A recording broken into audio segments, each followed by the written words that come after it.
আসসালামু আলাইকুম প্রিয় ভিউয়ার্স। হাট মানে হাট, আর হাট দেখতে হলে অবশ্যই আপনাকে দিন তারিখ ঠিক করে গ্রামের যে কোনো একটা বড় সড়ো হাটে আসতে হবে। হাটে আসলে আপনি দেখতে পারবেন কি,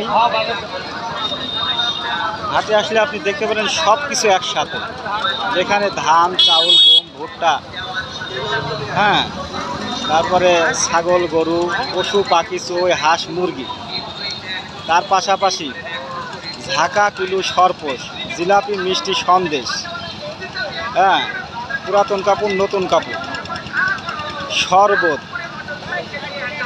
মানে নেই এমন কোনো জিনিস এই হাটে পাওয়া যায় না। তো হাটগুলো আসলেই একটা অন্যরকম মনোমুগ্ধকর ব্যাপার স্যাপার, যেখানে আসলে ভালো লাগে, ভালোবাসা। যেমন আপনি সিঙ্গাড়া, পুরি, চপ, বড়া, বিশেষ করে বাঙালি বড়া বেশি ভালোবাসে। তো দেখতে পাচ্ছেন আজকে হাটের দিন, আজকে মঙ্গলবার। আজ কুষ্টিয়া উপজেলার কুষ্টিয়া মিরপুর উপজেলার মিরপুরের পশুহাট সংলগ্ন এবং মানুষের বাজার।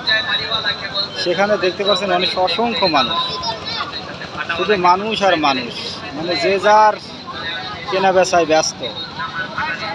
তো এই ব্যস্ততা মুখরিত করে রাখে হাটের দিন মানুষকে। ছোট বড় ব্যবসায়ী মিলে, সবাই মিলে হাট লাগায়, যেহেতু একজনের কাজ নয় হাট লাগানো। হাট লাগতে হলে অবশ্যই সব ধরনের ব্যবসায়ী আসতে হবে এবং সব ধরনের মানুষ আসা লাগবে। এখানে ছোট বড় কোনো বিভাদ নাই, ছোট বড় কোনো ভেদাভেদ নাই। এখানে সবাই মিলে হাট বসালেই বা হাট বলবে।